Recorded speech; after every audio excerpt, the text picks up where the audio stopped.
Jingle, travaille, consomme et ferme ta gueule. Alors nous ouvrons tout de suite par quelques brèves intérieures. Valls déclare adorer les assemblées populaires de Nuit debout, les AP.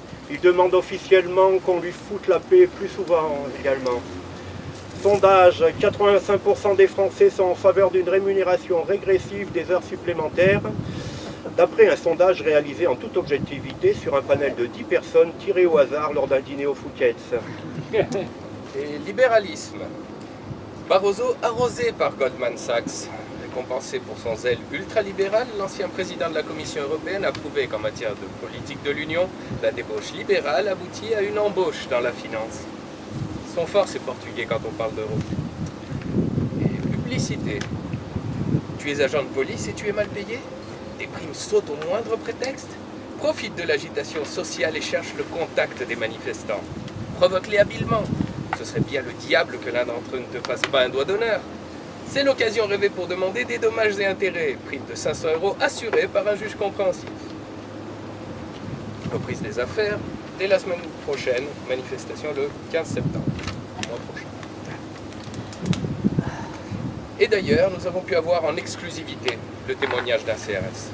Par souci d'anonymat, nous paierons son nom. Alors, Michel, vous avez participé à plusieurs manifestations. Que voulez-vous nous dire? Oui, j'y étais. On comprend pas, ils nous aiment pas. On comprend pas. C'est pas méchant, nous on doit taper. Alors on tape, puis on a des ans. Ce Cazeneuve, il a dit, faut taper. Alors on tape, déjà qu'ils ne payent pas les heures supplémentaires. Hein. Puis c'est le métier qui veut ça. Puis c'est un beau métier. Fait de contact, de relations humaines. On rencontre des tas de gens, des jeunes, des vieux, des femmes, des hommes. Puis on voyage, on va à droite, à gauche, enfin plutôt à droite. C'est sympa, on voit du pays. Puis nous voilà, on les aime bien les manifestants. À force, un coup de matraque par-ci, un coup de matraque par-là, ça crée des liens. Je voudrais faire passer un message. Paix et amour pour les CRS de bonne volonté. On applaudit, Merci Michel pour ce témoignage. Courage. Oui, c'est dur. Pub, télévision, découvrez notre nouvelle série fiction exclusive ce soir, puisque je vous assure que je suis socialiste, d'après un Premier ministre anonyme. Et travail. Le MEDEF trouve trop compliqué de verser les salaires et refuse catégoriquement, à partir de maintenant, de salarier ses employés. Le gouvernement, lui, dénonce cette usine à gâtage. Il demande poliment au MEDEF de ne pas trop anticiper sur ses prochaines réformes. Ce soir, notre grand débat, nous recevons Laurent Wauquiez, président, grand président de la région Rhône-Alpes, et Philippe Martinez de la CGT. Nous sommes là pour évoquer cette manifestation de rentrée où la préfecture de police de Paris a souhaité une mise en place d'une manifestation circulaire et silencieuse. Comme d'habitude, les syndicats ne sont pas contents et contestent ce qui leur est gracieusement proposé. N'est-ce pas, Martinez? Bonsoir. Je voudrais... Qu'en pensez-vous, monsieur Wauquiez? Je pense que dans ce contexte d'insécurité permanente, et notamment ces attentats terroristes que tout le monde a encore à l'esprit, vous y employez, chers journalistes, toute forme d'attroupement est une véritable incitation à la violence. Les gens n'en peuvent plus de ces véritables actes de guerre, de terrorisme islamo-syndicaliste. C'est ce que disait d'ailleurs mon ami François-Olivier Gisbert. Je proteste contre ces propos calomnieux. Monsieur Martinez, ne soyez pas agressif et restez courtois avec monsieur Wauquiez, je vous en prie. Écoutez, monsieur Martinez, vous avez déjà eu la parole, vous avez dit bonsoir. Laissez-moi terminer mon propos. Beaucoup plus avisé que le vôtre. Mais Oui, encore- on sait. Si le PS voulait vraiment assurer la sécurité des citoyens, il imposerait une manifestation à domicile pour éviter ces attroupements qui sont un véritable appel au désordre. Il est évident qu'un regroupement de plus de 4 personnes, par exemple un papa, une maman, un garçon, une fille, un bleu en rose, une famille normale, quoi, chrétienne, donc ces regroupements constituent un grave danger. Si les casseurs le veulent, ils auront qu'à casser leur propre véhicule. Je proteste, vraiment je proteste. Ne mobilisez pas la parole, sinon je vous exclus du plateau. Hein. Eh bien, nous avons compris la position arrogante des syndicalistes et celle très nuancée de M. Wauquiez. Hein. Bonsoir Laurent, on se voit au golf samedi avec Manuel. Ça marche. Au revoir Martinez, je vous raccompagne pas, vous connaissez le chemin. C'est la fin de Martinez.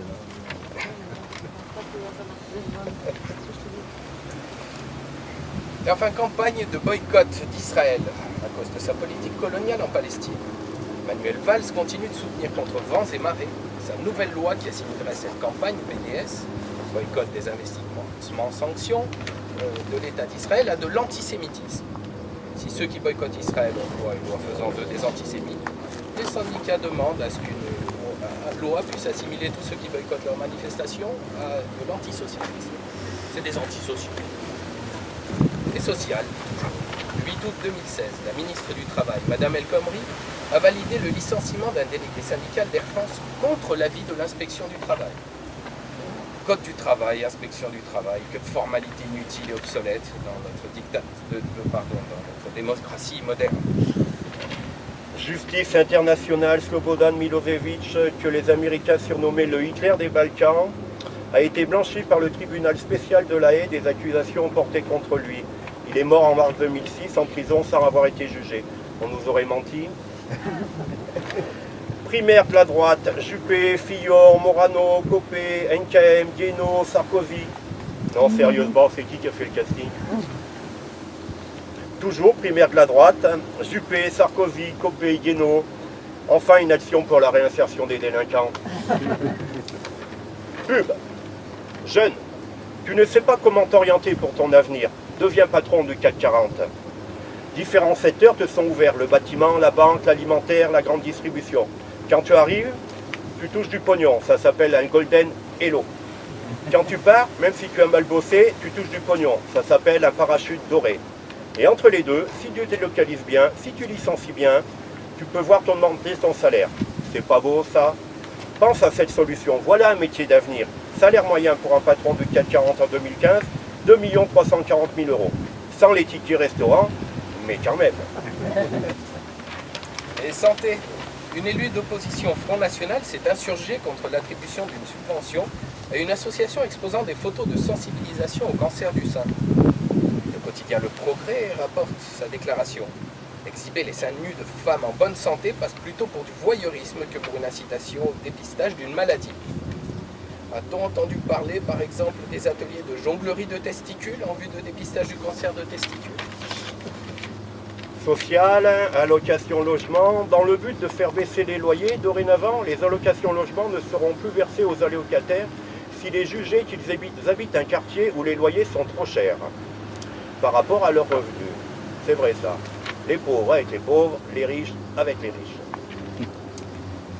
Et la CAF, le gouvernement a lancé une campagne de dépistage des fraudes qui a conclu à 247 millions d'euros pour 40 000 fraudeurs. Commentaire d'un membre du CAC 40. Il a fallu qu'il s'y mette à 40 000 pour frauder 247 petits millions. Moi, je fais 10 fois tout ça, moi tout seul. Décidément, les pauvres, c'est vraiment des losers. Une dernière minute, le pape François a déclaré, je rappelle qu'il est à Ibiza, mais à cette heure-là, il n'est pas levé encore. Mais je kiffe à Donf, nuit debout, c'est trop de la balle. Ah, c'est jeune. Allez François, fais tourner. Voilà, bon. On n'est pas obligé d'adhérer à tout, hein, mais... Non plus d'ailleurs.